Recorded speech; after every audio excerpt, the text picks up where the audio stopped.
जो तहरीक वहाँ बांग्लादेश के लोगों ने की है, ये उनका अधिकार है। कौन उन पर राज करे, कैसे राज हो, कौन प्रधानमंत्री बने, इसमें सॉवरेन कंट्री, उसमें हिंदुस्तान का कोई रोल नहीं होना चाहिए। यही कहा हमारे लिए इंतजाम कि हमको उनके मैटर्स में इंटरफेयर करने की आवश्यकता नहीं है, और वो भी हमारे इंटरनल मैटर्स में इंटरफेयर नहीं करते। जिस तरीके से शेख हसीना हिंदुस्तान और बांग्लादेश में बनी रहे और दोनों जगह सेक्युलरिज्म स्ट्रेंथन हो और वातावरण अच्छा हो। We all need to work for promotion of peace and stability in the subcontinent. Sir Indian Sheikh Hasina का इंडिया में आना ठीक है आपके हिसाब से?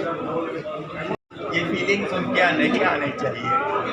जहाँ तक मदद का सवाल है, ये स्वाभाविक प्रक्रिया है, लेकिन उनके इंटरनल मैटर्स में हमारा कोई इंटरफियरेंस का इंटेंशन नहीं होना चाहिए और कभी नहीं करना चाहिए। लेकिन ये हो रहा है और इससे हमें बचे रहना चाहिए। हमारा मुस्तकबिल हम तय करेंगे, कोई वाशिंगटन से लंदन से तय नहीं करे, ये हमें देखना है। शुक्रिया। Thank you very much, Mohammad Salim Saab. May I request you all to rise for 1 minute silence.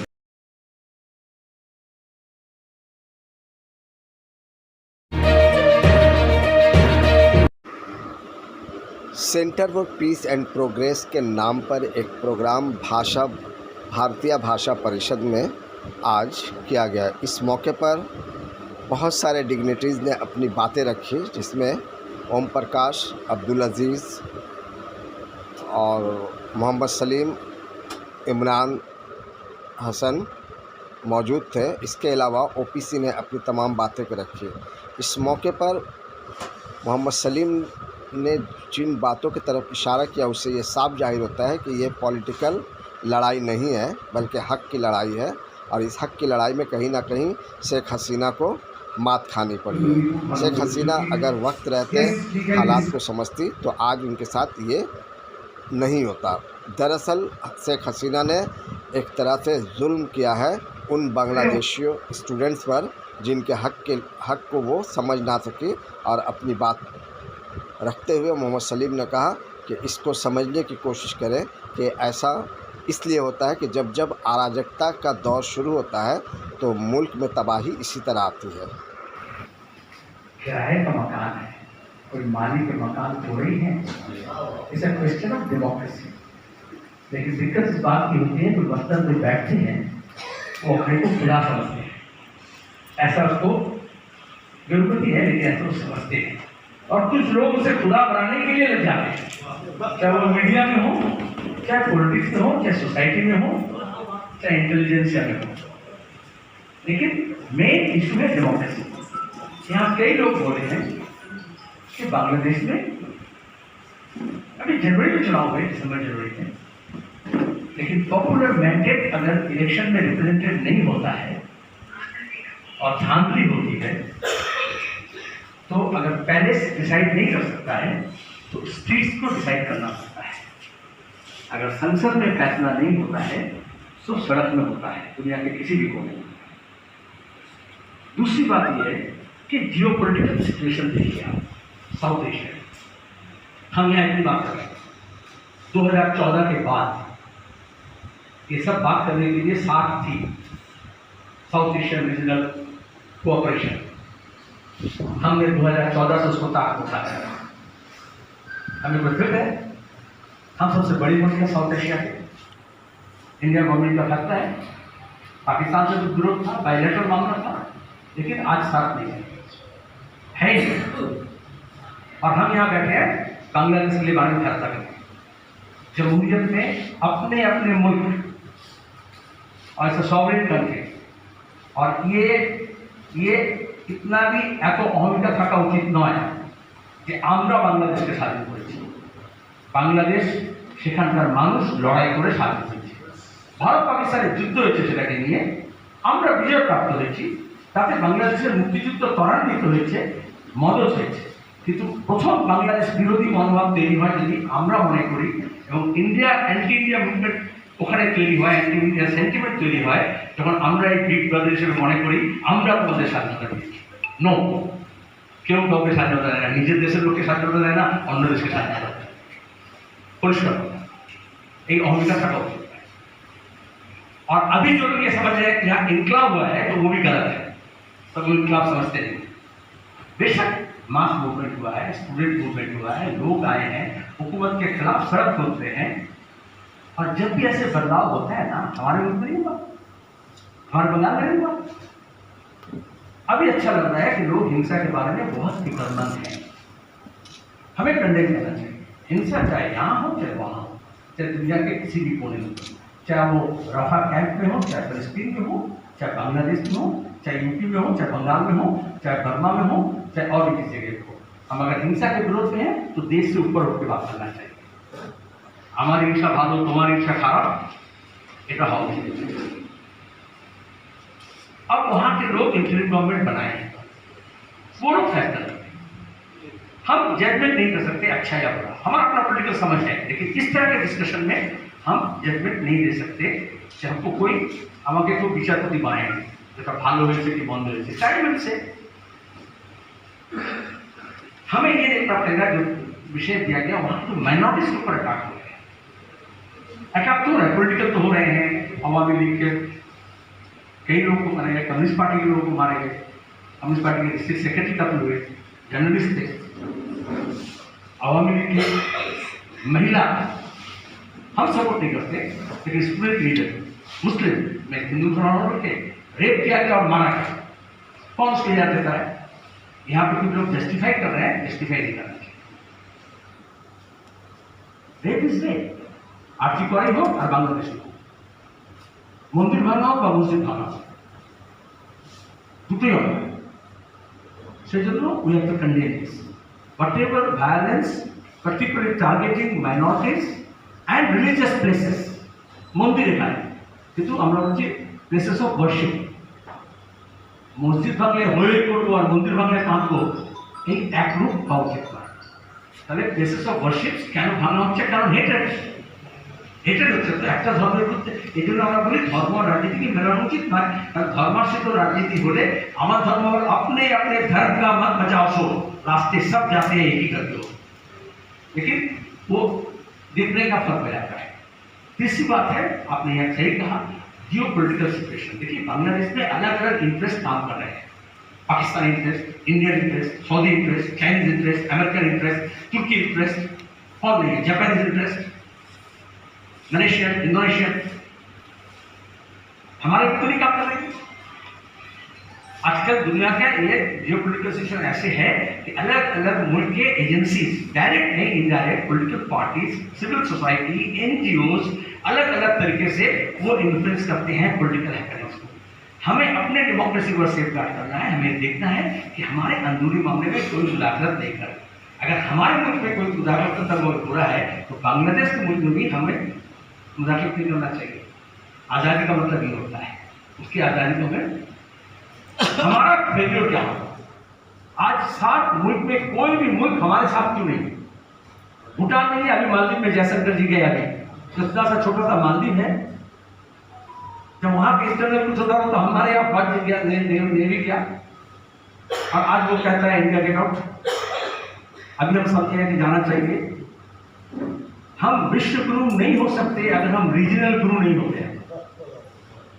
अगर पाड़ाয় আপনি যদি না হন বিশ্ব মাতব্বর হয়ে যাবেন, তো আমার প্রতিবেশী দেশগুলোর সঙ্গে আমাদের অবস্থা কেন হচ্ছে? फेलियर आज अमेरिका हो या क्योंकि बात हुआ यूएस का और है, हम हमारे इंडिया गवर्नमेंट के फॉरेन पॉलिसी बांग्लादेश में फेल हुआ। उसका कारण ये है, चाहे श्रीलंका हो, चाहे मालदीव हो, चाहे बांग्लादेश हो, हम एक गिरोह के साथ जा रहे हैं। तो too much identity with the one, हम इंटरनल पॉलिसी नहीं। तो वहाँ पे जब अवामी लीग के साथ, हसीना के साथ गवर्नमेंट का इतना ज़्यादा इंटीग्रेशन बढ़ गया, मैं कहूँगा मोदी गवर्नमेंट का, इंडियन गवर्नमेंट का भी नहीं, तो जाहिर बात है वहाँ पे जब एंटी अवामी लीग, एंटी हसीना का हेटर हो रहा था, वो एंटी इंडिया भी बढ़ गया, हमेशा है। बांग्लादेश में एंटी इंडिया सेंटिमेंट को बढ़ावा देते हैं ऐसे गिरोह हैं, जैसे हमारे मुल्क में एंटी बांग्लादेशी सेंटिमेंट बढ़ाने देने के लिए लोग हैं। আমরা এখানে বাংলাদেশি শব্দটাকে ঘৃণা করিনি, अभी तो ये सब हुआ, लेकिन এখানে কখনো নেপালি, পাকিস্তানি, ভুটানি, চাইনিজ বলে অত ঘৃণা নেই, 60 70 ছিল, যতটা বাংলাদেশি শব্দটাকে ব্যবহার করা হয় রাজনৈতিক ঘৃণার জন্য, ধর্মীয় ঘৃণার জন্য। तो बांग्लादेश देखिए, मोहब्बत एक करने से दूसरा करेगा ऐसा कोई मजबूरी नहीं है, लेकिन नफरत एक करने से वो दूसरे की तरफ से नफरत होता है। कौन आगे कौन पहले, मुर्गी आगे ना अंडा आगे, हम उधर नहीं जा रहे हैं। लेकिन ये जो एंटी बांग्लादेशी सेंटिमेंट है इंडिया में और एंटी इंडिया सेंटिमेंट जो बांग्लादेश में है, वो एक दूसरे को कॉम्प्लीमेंट और सप्लीमेंट करता है, और जिससे नौबत ये हुआ। और अवामी लीग के साथ जैसे हिंदू आइडेंटिटी है, क्योंकि सेक्युलर अवामी लीग को समझा गया, आज़ादी क्या है, ज़्यादातर माइनॉरिटीज, अक्सर माइनॉरिटीज जो होते हैं यहाँ भी वहाँ भी, वो अक्सर हुकूमत के पास वो सरकारी होना चाहते हैं। बुरा बात नहीं, सरकारी मुसलमान होना चाहते हैं, वहाँ सरकारी हिंदू होना चाहिए। वो कोई पार्टी का नहीं, कोई पॉलिटिकल समस्या नहीं होता, कि धर्म के नाम से नहीं होता है। इतने दिन तक जब 15 साल से उसका हुकूमत है, और पहले भी था, तो और आगे कारण भी था कि वो हुकूमत के साथ रहते हैं, हुक्मरां के साथ रहते हैं, उसे माइनॉरिटी सिंड्रोम, जैसे माइनॉरिटी सिंड्रोम, पॉलिटिकल सिंड्रोम। तो यहाँ जैसे माइनॉरिटी, वहाँ भी माइनॉरिटी, लेकिन इत्तेफाक से এখানে যে ধর্মের প্রয়োজন হতে হয়, এখানে মাইনরিটি বলতে মুসলমান, খ্রিস্টান, শিখ বলে যায়, ওখানে মাইনরিটি বলতে হিন্দু, বুদ্ধিস্ট, শিখ খ্রিস্টান বলে যায়, যত যাচ্ছে। तो এই জন্য यहाँ दूसरा सबक में हासिल करना चाहिए, जैसे जमहूरियत को, आज़ादी को तस्लीम करना है हर मुल्क का, वैसे ही माइनॉरिटीज के राइट्स को तस्लीम करना है किसी भी मुल्क में। धर्मनिरपेक्ष शुद्ध हो रहा है ना, देश निरपेक्ष होता है, सेकुलर होते हैं, যেকোনো দেশে যার माइनॉरिटी का राइट का पता होती है। इसलिए हमें वहाँ माइनॉरिटी के ऊपर अटैक्स हो रहे हैं, मंदिरों के ऊपर जो हमले हो रहे हैं, उसका निंदा करना चाहिए, घोर निंदा करना चाहिए। मैं कड़ी निंदा नहीं बोला जो भारत सरकार से करते हैं, लेकिन घोर निंदा करना चाहिए। और वहाँ के जो लोग ये थे, ये व्हाट्सएप यूनिवर्सिटी से बचते थे, चल गया वो सेंटिमेंट, बंगाली सेंटिमेंट उठाने के लिए वहाँ से लोग ना, बंगाली सेंटिमेंट रविंद्रनाथ मूर्ति में, अरे त्रिपुरा में बीजेपी हो रहा, वो वीडियो हमारे पास है, वो डेट के साथ है, और उसको लेकर के बांग्लादेश के साथ बोल करके व्हाट्सएप वीडियो चला है कि देखो ये छात्रा सब यही आंदोलन करेছিল और रविंद्रनाथ मूर्ति बांधे, वो त्रिपुरा का मूर्ति है, वो हमारे दफ्तर के सामने का मूर्ति है। जब हमारे दफ्तर में हमला हुआ तो विद्यासागर का मूर्ति तोड़ा गया, वैसे वहाँ तोड़ा गया, साफ साफ बात।